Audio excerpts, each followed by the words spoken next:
అంటారు. ఒకసారి దర్శిస్తే అది వాక్కుల చేత ఆవిష్కరించేది కాదు. అందుకే తిరిగి చెప్పడం కష్టం.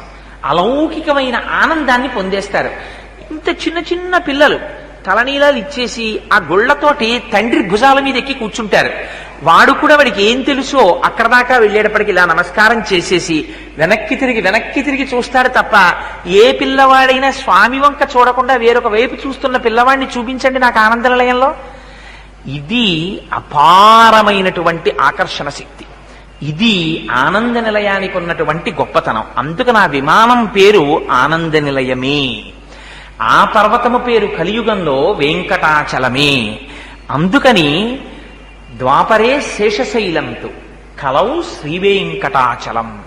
కలియుగం వచ్చేటప్పటికీ ఆ పర్వతానికి ఇంకొక పేరు పెట్టలేదు, వెంకటాచలము అని పేరు పెట్టారు. ఇప్పటి వరకు రకరకాలైనటువంటి కథల చేత